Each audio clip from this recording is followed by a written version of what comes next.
Book by Walt Whitman. I hear America singing, the varied carols I hear. Those of mechanics, each one singing his as it should be blithe and strong. The carpenter singing his as he measures his plank or beam. The mason singing his as he makes ready for work, or leaves off work. The boatman singing what belongs to him in his boat, the deckhand singing on the steamboat deck. The shoemaker singing as he sits on his bench, the hatter singing as he stands. The woodcutter's song, the plowboy's on his way in the morning, or at noon intermission or at sundown. The delicious singing of the mother, or of the young wife at work, or of the girl sewing or washing. Each singing what belongs to him or her and to none else. The day what belongs to the day, at night the party of young fellows, robust, friendly. Singing with open mouths their strong melodious songs. Walter Whitman, May 31, 1819 – March 26, 1892, was an American poet, essayist and journalist. A humanist, he was a part of the transition between transcendentalism and realism, incorporating both views in his works. Whitman is among the most influential poets in the American canon, often called the father of free verse. His work was controversial in his time, particularly his 1855 poetry collection Leaves of Grass, which was described as obscene for its overt sensuality. I Hear America Singing is a poem by the American poet Walt Whitman, first published in the 1860 edition of his book Leaves of Grass. Though the poem was written on the eve of the Civil War, it presents a vision of America as a harmonious community. Moving from the city to the country, and the land to the sea, the poem envisions America as a place where people do honest, meaningful, and satisfying work, and celebrate that work in song. America emerges from the work of these many and diverse individual people, their separate work comes together to form a coherent whole. In this way, in the poem's account, America is a nation where individuality and unity are balanced, each producing and reinforcing the other.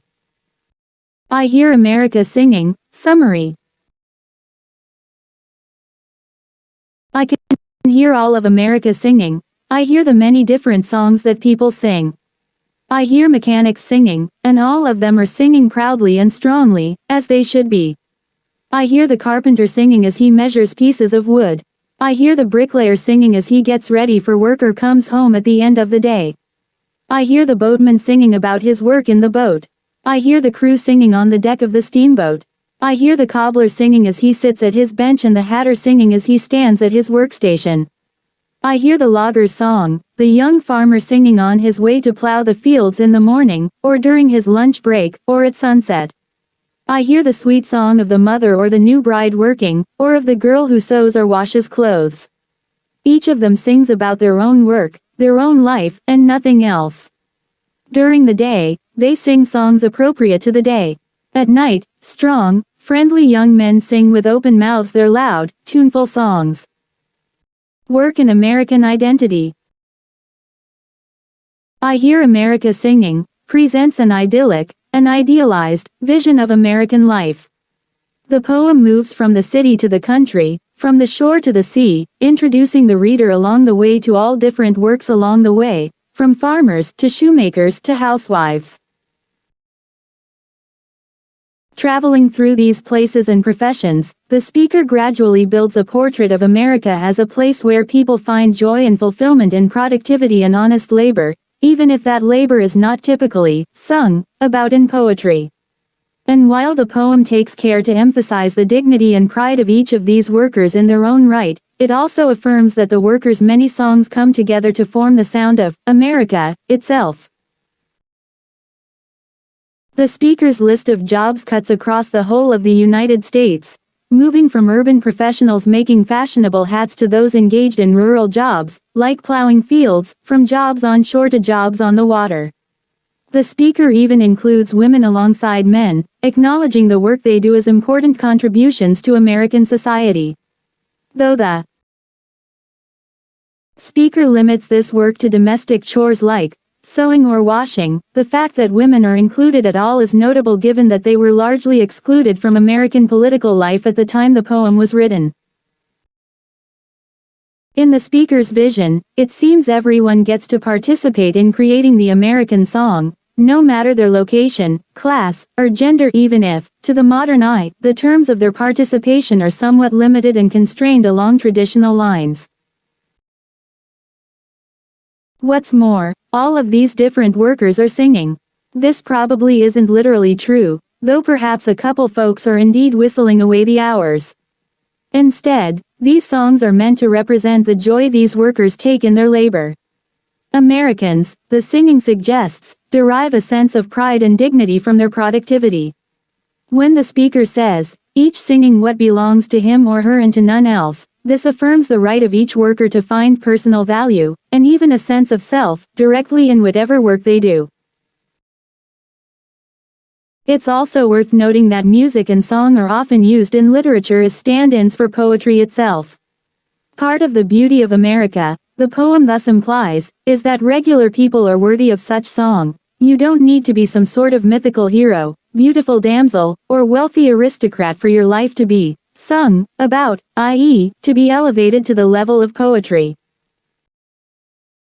Yet even as the poem celebrates self-sufficiency and individualism through these varied carols, it emphasizes that all these workers together form the fabric of America. However unique each of these workers, the poem is saying, what makes America America is that they are all singing. After all, as the poem's first line announces, the speaker hears America singing, not many workers singing. For the speaker, America is a place where people get to have it both ways. They're at once individuals, with personal freedom and independence, and part of a larger, harmonious collective. That, the poem ultimately suggests, is what America's song is all about. The poem begins with the speaker declaring, in the first person, that he or she hears America itself singing. But, in the second half of the line, the speaker notes that the song America sings is actually many separate songs, varied carols. The word, carols, is especially intriguing in this context, since it is often used for religious songs, and this is very much not a religious poem. The word suggests that Americans dedicate themselves to their country and their work with a passion and devotion that approaches religious faith. The speaker then moves on to note some specific songs being heard, those of mechanics, carpenters, and masons. The speaker will follow this pattern throughout the rest of the poem, celebrating working Americans whose lives are humble and whose work is often difficult and physical. The fact that their songs are blithe, meaning cheerful, and strong, underscores the speaker's broader vision of America as a place where people find joy and fulfillment in their work. And as the poem describes these people, the speaker notably avoids using much fancy, literary language. Instead, the poem's tone is casual and conversational.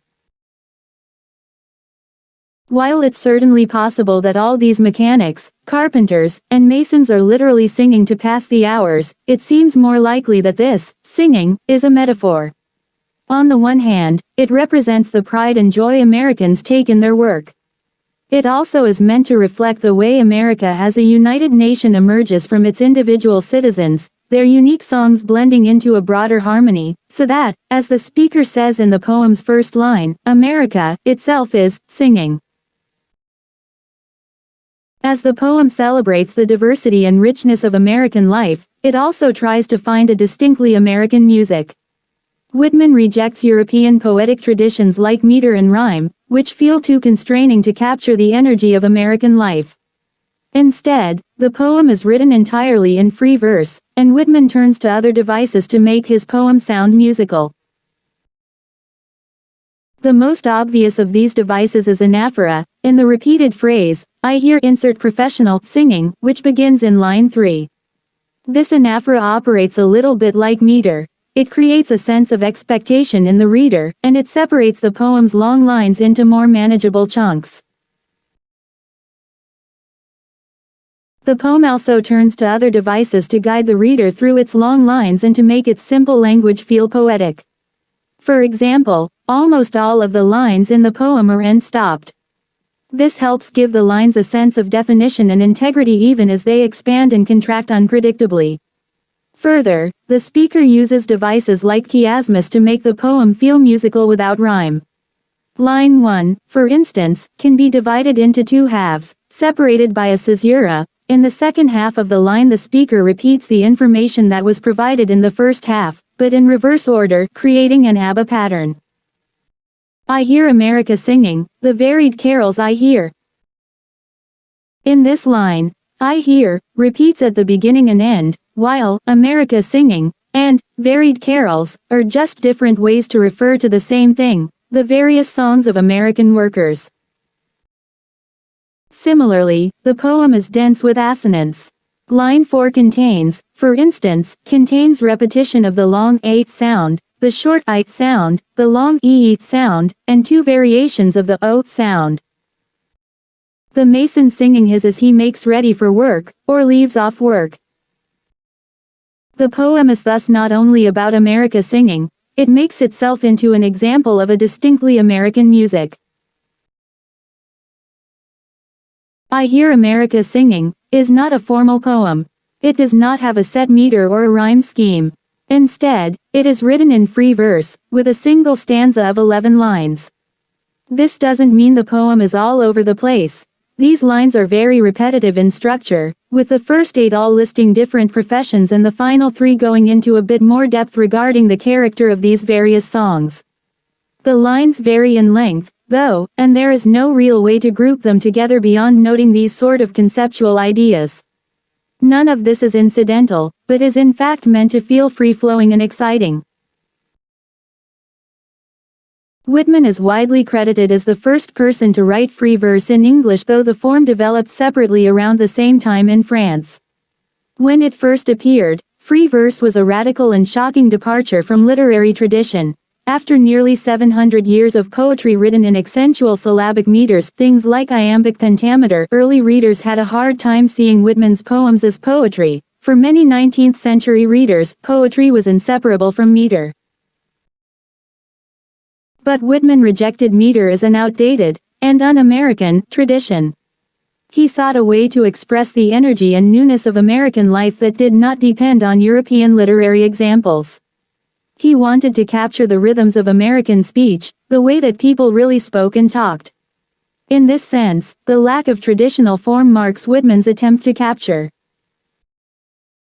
America singing, to recreate, in poetry, the music of American speech and American life.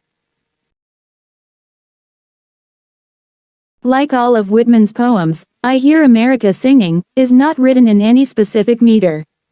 The number of syllables varies widely across the poem, from 12 syllables in line 11 to 23 in line 5.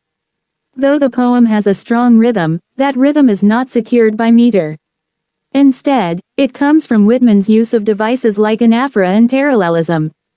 I Hear America Singing thus departs from one of the central traditions in English poetry, a tradition that dates to the Middle Ages. It finds a way to make a poem poetic without using accentual syllabic meters, i.e., meters like the famous iambic pentameter.